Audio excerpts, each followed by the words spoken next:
it's on. Hi. Hi. I am so excited to be here with my friends Wendy and Gina. My name is Julia, and we have been having a discussion about the importance of Texas, why Texas plays such a pivotal role in what is the upcoming history of the United States of America. We are concerned about our country. We are three women sitting around having these conversations. Both of you have education backgrounds. I know that I have more of a financial real estate background. However, we're super excited to kind of invite you into my office here and just talk about this. So tell me what you were saying, Gina. We were talking about the importance of why Texas is going to be the last man standing in terms of the United States. If something is going to go down in the United States, if our nation ends up going completely down, Texas will be the last state standing. Absolutely. And I want you to hear this because Gina just moved here from New York, and I know you taught history. So let's start with you. Yeah, New York is I think we were talking about, it's like the testing ground for tyranny in this country right now. You have politicians like Governor Hochul, who is, trying to appeal Supreme Court decisions, trying to appeal, court decisions regarding her unconstitutional containment and quarantine camps that she put through as a Department of Health regulation. There's a lot of stuff going on in New York. Like I was showing Julia earlier, my friends were at Trinity Church in downtown Manhattan this morning. And Trinity Church is one of the churches that George Washington worshipped at when he was in New York City, because he was sworn in New York City. They had Alexander Hamilton, buried in the back of their churchyard.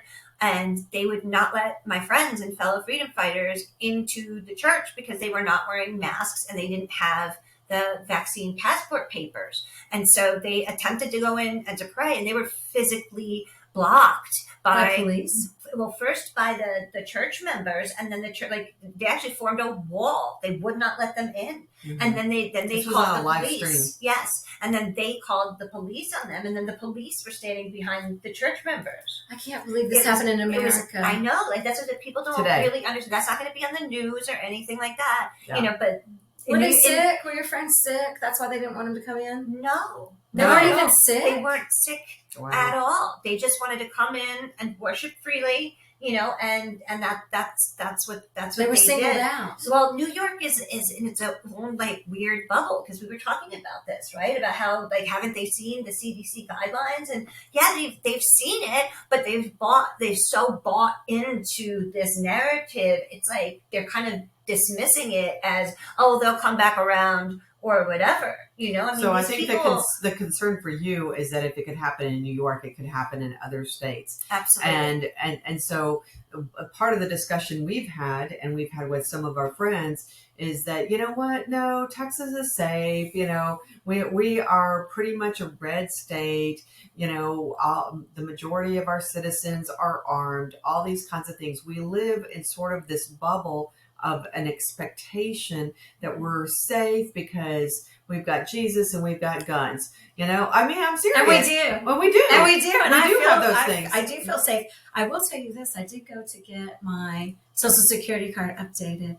And when I went in, I noticed a lot of people had masks. I thought, what are we doing with our masks again? The CDC just said the CDC put a statement out there saying your immunity is stronger than any shot will give you. Well, and the CDC has lost all credibility. Let's start with that. Yeah. But they handed out Michelle Walensky. They did hand out masks. They do a great job. So let's fix it. Oh, they handed out masks? They handed out masks. I hung it on my ear.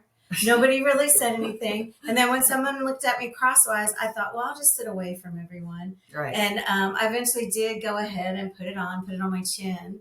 But I just thought to myself, I thought we were past all this. But not in New York. Not in New York. I mean, I'll show you the video. I showed Julia. It's scary. It's scary. Right. That could happen anywhere. Yes. And I mean, New York is coming here to Texas. You're going to have AOC come back for the second time. They're trying. Everybody knows that Texas is the final bastion, the final stronghold of American freedom. And if Texas falls, the whole country falls with it. Absolutely. So that's one of the reasons that I'm here. In addition to fleeing New York with Julia's help, I could have gone anywhere, but Texas is Texas, we were talking about like Texas has like a ready-made militia, but the issue is people don't realize that it's actually a problem, because in Texas people are so used to having their freedom that they almost don't even see a threat to it. It's like taken for granted. Well, they're not seeing that the way this invisible enemy has worked. In case you don't know, we are a nation at war. People don't want to admit that, but we have been a nation at war. And it has started with the infiltration of these ideologies. Well, you were reading to me from that book, Gina, about this silent way of the enemy infiltrating from us from the inside out. And so, like, you know, they can bring all these big names here to Austin in September. I know Hillary Clinton is planning on coming and speaking. I think AOC, a bunch of other people are planning on coming to speak in preparation for the vote that's coming up. And most people, the sad part is most people think that this vote is not that important. But it is critically important. It is huge, right? We were talking about Beto O'Rourke and how he is a young global leader from the World Economic, trained by the World Economic Forum to implement this new normal, Great Reset, they're calling it, which we'll talk about in more detail later. But it's important to understand that the enemy is in Texas. Like, the enemy's at the gates. It's here. You can't. And it's 2 months until the election, and I would hate to see, you know, Texas fall for lack of knowledge. That's right. Right. Exactly. So we're going to, in future videos, we're going to invite you in to have these conversations with us. You can put comments below. It will be very engaging, I guess you could say. And we're going to just hash these things out. I mean, we're coming in with different opinions and different views on how this is happening, what the things are that are going to be facing Texas, and if there are things that we're able to go and be boots on the ground and look at these things, show you maybe on a live stream, we're probably going to do it, just because we want you to know the things that are facing Texas and what kind of threat this is posing to us, so that 1, you know how to pray, 2, you know how to be prepared, and 3, that we know how to take action, action on a local level. Most people believe that we don't have a voice because, well, I'm just one little person. Can you guys speak to that real quick? So not true. Yeah. So not true. You know, you and I got the opportunity to go to the GOP state convention, and we saw at hand how one little voice does make a difference. Right. Just signing up to be a precinct chair can make a difference. Your influence on your neighbors in your community, the people that you hang out with at the soccer field, the other parents, the people at your school board, parents need to be involved. Yes. And even if you're not a parent, even students at the local community level can step up. We've seen that at the churches in our neighborhood. Did you have some thoughts to that? Well, I think the Democratic Party has some advantages in that they're able to mobilize their base and they all move as one. And those are things because, you know, conservatives tend to be more independent minded, you know, and more individualistic.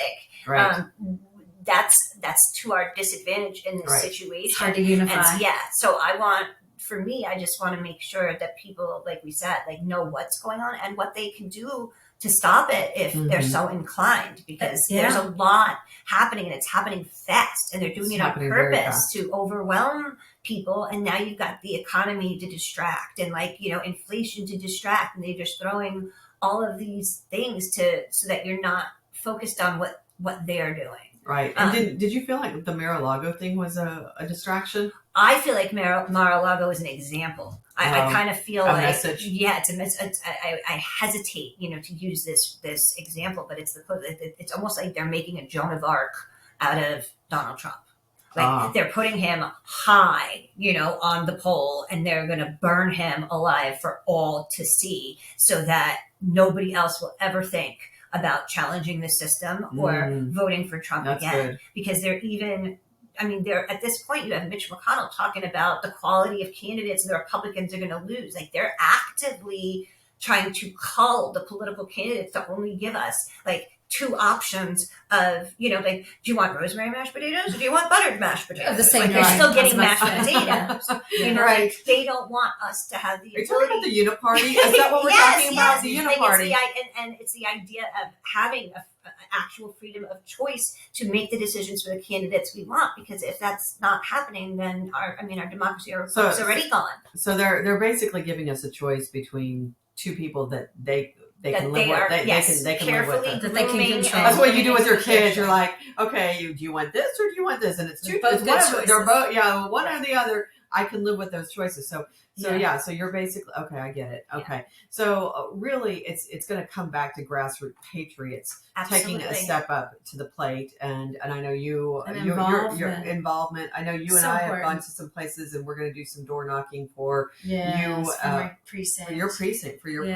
Thank you for your help. I appreciate that. Absolutely. Well, but it's so important. And there's almost 4,000 people in that one precinct. Right. How am I going to do that alone? Well, and just takes a group of right. We'll do it. Yeah. Well, you're not going to open the door to a couple cute girls.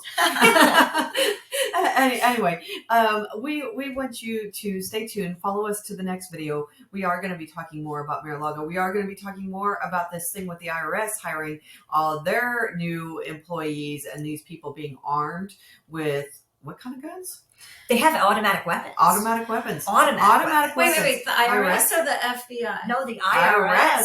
Right. They put that ad the out. IRS. Aren't they the ones that do math? The new agents They do have taxes? to be willing to use deadly force. That's in the ad that they put out. They took it down, but people got screenshots. They put that out there. Right. And they have videos of them. Right. But IRS is taxes, y'all. Taxes. I know. Right. I know. Well, now they're enforcement. We're going to talk about this on probably the next video. So I want you guys to follow us, share this video, feel free to forward it wherever. But we want people to know that if you are planning on moving to Texas, this is some of the things that we are dealing with, that we're concerned about.